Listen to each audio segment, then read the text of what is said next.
Hi guys, welcome to Right Hub.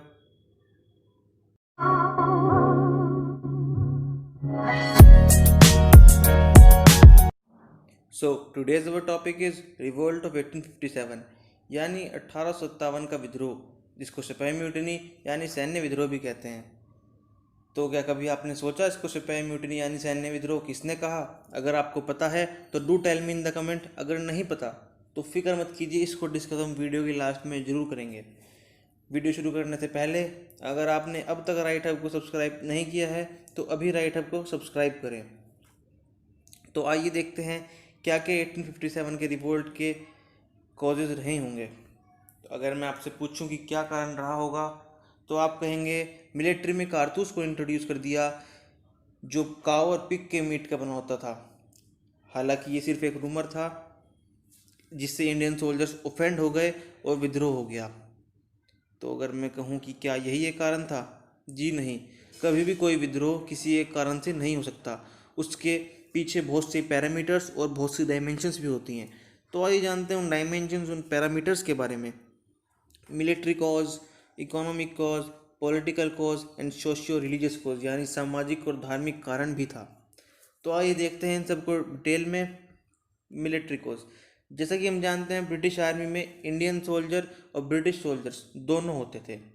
तो क्या दोनों इक्वल होते थे? जी नहीं, वहाँ पर भी डिस्क्रिमिनेशन होता था। जैसे इंडियन सोल्जर्स का रिक्रूटमेंट सिर्फ लोअर रैंक पोस्ट तक के लिए होता था, या यूं कहें इंडियन सोल्जर्स की हायर पोस्ट सिर्फ सूबेदार तक होती थी, और जो ब्रिटिश आर्मी में हायर रैंक पोस्ट है वो सिर्फ ब्रिटिश सोल्जर्स के लिए रिजर्व रहती थी। और दूसरा, पेमेंट का इशू।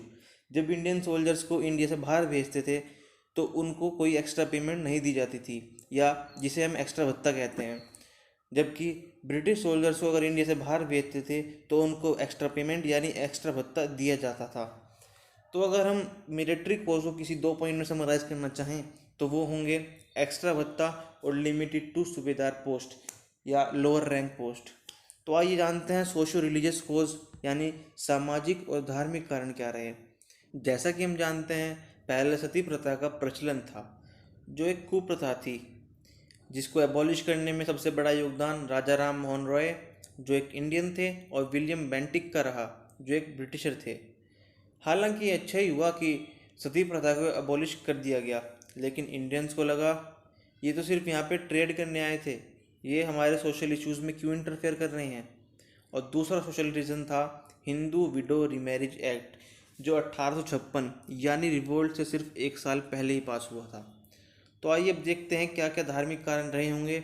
सबसे मेन जो रिलीजियस कोज था वो था रिलीजियस डिसेबिलिटीज़ एक्ट, जो 1850 में पास किया, जिसके तहत बहुत सारी क्रिश्चियन मिशनरीज ब्रिटेन से भारत आई और भारत में धर्म परिवर्तन करने लगी हिंदू या मुस्लिम से क्रिश्चियंस में।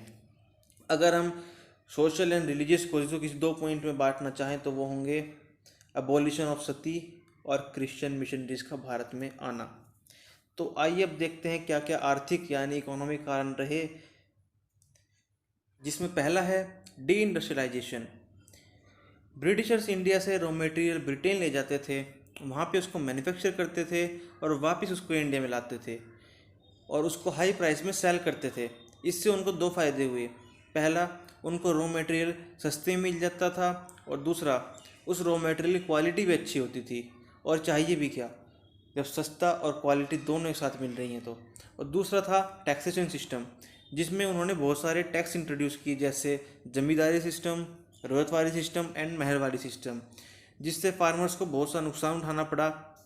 तो आइए अब देखते हैं क्या क्या पॉलिटिकल कारण रहे होंगे 1857 के रिवोल्ट के।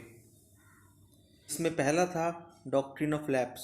इस पॉलिसी के तहत बहुत से राजाओं को अपना किंगडम गंवाना पड़ा था, और इसका जख्म भी अभी ताज़ा ताज़ा ही था। जी हाँ, क्योंकि इसको 1848 यानी रिवोल्ट से सिर्फ 9 साल पहले इंट्रोड्यूस किया गया था। इसके ऊपर हमने सेपरेट वीडियो बनाई है, इस वीडियो को ख़त्म होने के बाद आप उसको देख सकते हैं। और दूसरा रीज़न था सब्सिडरी अलाइंस, जिसको लॉर्ड वेलेस्ली ने 1798 में इंट्रोड्यूस किया था। इस पॉलिसी में कहा यदि कोई कमज़ोर किंगडम है, लेट से एच, तो ब्रिटिशर्स क्या करेंगे, ब्रिटिशर्स इस किंगडम को प्रोटेक्शन प्रोवाइड करेंगे, अपनी आर्मी इस किंगडम के बाहर या अंदर खड़ी कर देंगे। बदले में उनसे इस आर्मी के लिए मेंटेनेंस और पैसे वसूलेंगे। बहुत से राजाओं को लगा ये तो फ़ायदे का सौदा है, लेकिन इसके पीछे भी ब्रिटिशर्स की एक चाल ही थी। जी हाँ, तो आइए जानते हैं ब्रिटिशर्स ने क्या क्या शर्तें रखी। इन्होंने सबसे पहले शर्त रखी कि जो किंगडम इस पॉलिसी को साइन करेगा उस किंगडम का राजा किसी भी दूसरे किंगडम से किसी प्रकार की कोई भी संधि ब्रिटिशर्स की परमिशन के बिना नहीं कर सकता। जी हाँ, जिससे पूरा किंगडम ब्रिटिशर्स के कंट्रोल में हो गया। और तो और उन्होंने अपनी आर्मी भी किंगडम के अंदर खड़ी कर दी और पैसे भी राजा से ही वसूलते हैं। और हमने इसको एच नाम इसलिए दिया क्योंकि सब्सिडरी अलायंस पर सबसे पहले साइन करने वाला राज्य था हैदराबाद। अगर आप सब्सिडरी अलायंस पर एक सेपरेट वीडियो चाहते हैं तो do tell me in the comment. तो अगर हम पॉलिटिकल कॉजेज़ को किसी दो पॉइंट्स में करना चाहें तो वो होंगे सब्सिडरी अलायंस और डॉक्ट्रिन ऑफ लैप्स। आइए अब जानते हैं दूसरा कारण जो था इमीडिएट कॉज। जो आपको पता ही है, मिलिट्री में एनफील्ड राइफल्स को इंट्रोड्यूस कर देना जिसका कारतूस काऊ एंड पिग के मीट से बना था। हालांकि ये सिर्फ एक रूमर ही था, लेकिन इससे इंडियन सोल्जर्स ऑफेंड हो गए और 29 मार्च को बैरकपुर में मंगल पांडे ने ये कारतूस मुंह से खींचने के लिए मना कर दिया। ये हादसा क्रांति की आग को चिंगारी देने के लिए काफ़ी था और ये क्रांति की आग धीरे धीरे यूपी पहुंची और यूपी के मेरठ में भी 10 मई को सैनिकों ने ये कारतूस चलाने से मना कर दिया और ब्रिटिश सरकार के खिलाफ युद्ध छेड़ दिया। और 11 मई को लोग बहादुर शाह जफर के पास गए कि मालिक आप ही एम्पर ऑफ इंडिया हैं, आप ही शहनशाह हिंद हैं, हमारा नेतृत्व करें। क्योंकि उनके पास सैनिक तो थे लेकिन कोई लीडर नहीं था।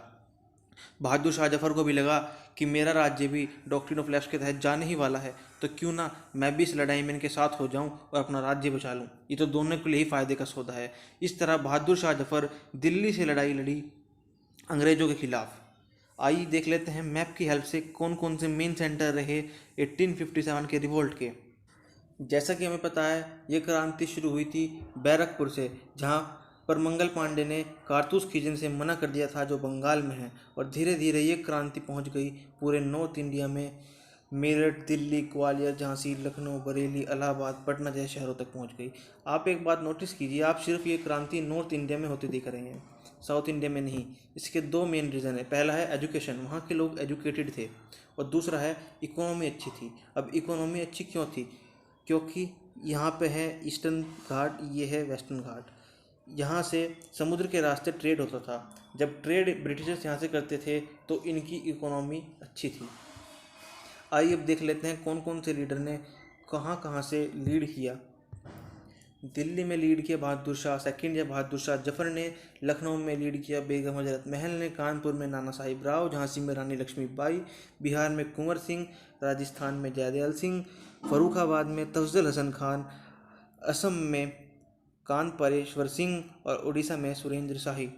एक मेन पॉइंट है, ग्वालियर में लीड किया तात्या तोपे ने, जो युद्ध के दौरान पकड़े गए थे और उन्हें एग्जीक्यूट कर दिया गया था, यानी फांसी दे दी गई थी।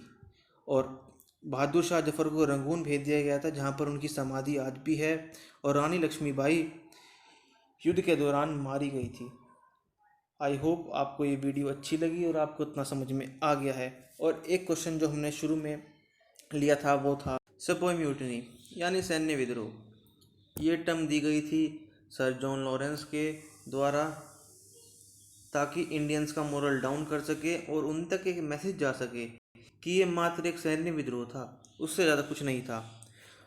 और दूसरा इम्पोर्टेंट पॉइंट वो है वीडी सावरकर के बारे में, जिन्होंने बुक लिखी थी the first war of independence 1909 में। ये क्वेश्चन बहुत से कॉम्पिटिटिव एग्जाम्स में पूछा जा चुका है और आगे भी पूछा जा सकता है, तो इस पॉइंट को याद रखिएगा। वीडी सावरकर ने बुक लिखी थी the first war of independence 1909 में। तीसरा इम्पोर्टेंट पॉइंट है लॉर्ड कैनिंग के बारे में, जो ब्रिटिश इंडिया के गवर्नर जनरल थे 1857 में जब ये रिवोल्ट हुआ। लॉर्ड कैनिंग 1857 से 1862 तक ब्रिटिश इंडिया के गवर्नर जनरल थे। इससे नेक्स्ट वीडियो में हम डिस्कस करेंगे क्यों ये रिवोल्ट फेल हुआ और इसके क्या क्या आउटकम्स निकले, और उससे नेक्स्ट वीडियो में हम डिस्कस करेंगे कि इस टॉपिक से पूछे जाने वाले मोस्ट इम्पोर्टेंट क्वेश्चन जो अब तक कॉम्पिटिटिव एग्ज़ाम्स में पूछे जा चुके हैं या आगे पूछे जा सकते हैं। अगर आपको अब तक ये वीडियो समझ में आ गई है तो वीडियो को लाइक करें और शेयर करें। अगर अब भी आप कोई क्वेरी है तो आप कमेंट में ज़रूर बताएं, और राइट हब को सब्सक्राइब ज़रूर करें। Thanks for watching.